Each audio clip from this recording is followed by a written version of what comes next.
Dessa vez a nossa parada vai ser lá em Goiás para acompanhar um pouquinho as estimativas e o crescimento da produção goiana de grãos. Quem vai conversar com a gente sobre esse assunto é o Felipe Traude, agrônomo e coordenador técnico de mercado da Nitro, já está aqui conosco por vídeo. Felipe, seja muito bem-vindo, é um prazer tê-lo aqui no Realidades da Safra. Bom dia, muito obrigado pelo convite, é sempre um prazer estar com vocês.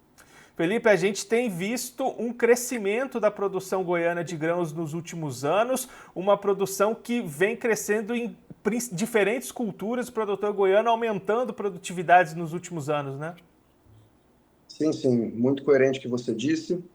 Nos últimos anos, com os adventos tecnológicos e a maior adoção também por parte dos produtores, nós temos galgado patamares muito mais altos de produtividade.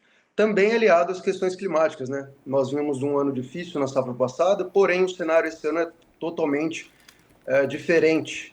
Nós temos chuvas bem estabelecidas, os níveis pluviométricos foram muito altos, consistentes, então até as últimas projeções são muito positivas. As projeções de janeiro já eram boas, mas agora em fevereiro a gente percebe que a realidade ainda é maior aqui no Centro-Norte. Então, estados como Mato Grosso, Bahia e principalmente o estado de Goiás já apontam para safras recordes. Diferente de outros estados, por exemplo, como Mato Grosso do Sul e o Rio Grande do Sul, onde o clima foi diferente. E aí, Felipe, esse cenário aumenta cada vez mais também a importância do estado goiano quando a gente olha para o agro brasileiro, né? Aquela posição, o ranking de produção de Goiás vem tomando importância também. Exatamente, perfeita colocação. Hoje, inclusive, com base nos últimos levantamentos, nós esperamos que o Goiás morda aí uma fatia da produção de grãos nacional de mais de 10%, já se fala em 11%, aí se colocando como o quarto estado com maior produção de grãos no país. Logicamente que aliado a todas essas tecnologias, o clima e também uma positividade do cenário, né? O produtor, quando ele percebe que o clima ajuda, ele também aumenta o nível de investimento e com isso a gente tem aí os recordes de produtividades esperados. E Felipe, para esse cenário se consolidar, o produtor garantir esse aumento de produtividade, muita coisa precisa ser levada em conta, questões de manejo, de otimizar esse potencial produtivo. Não é só contar com o clima, o produtor também tem a parcela dele nesse crescimento, né? Exatamente, apesar do clima morder uma grande parcela desse resultado, o produtor tem que fazer o dever de casa. Então, um bom manejo corretivo de solo, elevação dos teores nutricionais. Após isso, já via folha, depois que a safra, a cultura já está instalada, né, a soja já está a campo, conseguir aumentar os investimentos, né, visto que o ano está indo bem, tudo isso, junto com os manejos integrados, corroboram para essa expectativa alta de produtividade. Então, ele não pode abrir mão de algumas coisas, ele tem sim que apostar no bom ano e com isso a gente vai ter essas safras recordes aí. E aí, Felipe, se a gente olhar, por exemplo, para anos como esse que a gente teve nessa temporada 24, 25, um clima mais chuvoso, mais umidade, o produtor também precisa redobrar a atenção, até se a gente olhar para doenças, para manejo, precisa desse ajuste em função das condições climáticas, né? Perfeito. O ano e o manejo são um ano, vamos falar, de forma conjunta. Você observa como o clima se comporta e com isso você vai ter maior incidência de algumas doenças ou de algumas pragas. Por isso que o manejo tem que ser assertivo. E hoje acho que a gente está muito bem abastecido de bons profissionais e boas empresas para conseguir sim andar ombro a ombro com o produtor e dar esse auxílio que ele precisa no campo.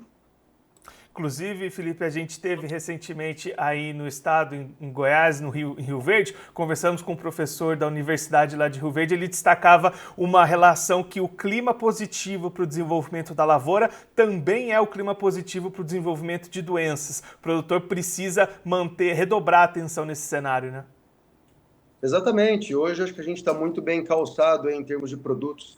Então, não só do ponto de vista nutricional, de deixar uma planta mais preparada para algumas adversidades ou para a entrada de alguma doença, mas hoje nós também temos muitos manejos biológicos que, auxiliados às ferramentas químicas, nos entregam as boas respostas, seja do modo preventivo ou paliativo. Então, o produtor tem uma caixa de ferramentas muito vasta. Aquele que vai ter sucesso é aquele que usa as melhores ferramentas no tempo correto. Felipe, muito obrigado pela sua participação, por ajudar a gente a entender melhor esse cenário de crescimento de produção do Estado e essa importância do produtor manter atenção nas suas técnicas de manejo, no seu cuidado com o campo. Se você quiser deixar mais algum recado, destacar mais algum ponto, pode ficar à vontade. Muito obrigado pelo convite.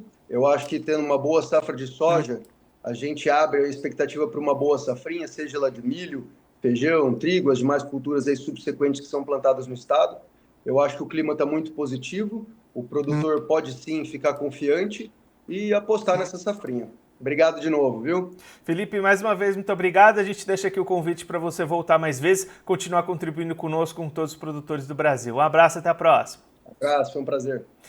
O Felipe Traude, agrônomo e coordenador técnico de mercado da Nitro, conversou com a gente para mostrar um pouquinho esse cenário onde o estado de Goiás vem crescendo a sua produção de grãos e se consolidando cada vez mais como estado importante na produção nacional do Brasil. O Goiás deve crescer a sua produção e se consolidar como o quarto maior produtor de grãos do Brasil, representando 11% da produção nacional de grãos. Essa safra foi bastante importante para essa consolidação, expectativa de altas produtividades, clima contribuindo para o desenvolvimento dessas lavouras, e aí o produtor também precisa fazer a sua parte. Felipe destacando a importância de manter essa atenção aos tratos culturais, aos manejos do campo, especialmente até diante dessas condições boas para o desenvolvimento das plantas, também redobrar atenção para pragas, para doenças que podem prejudicar, podem tirar potencial produtivo. É bastante importante o produtor, além de contar com um clima positivo, também manter a sua atenção nos trabalhos de campo.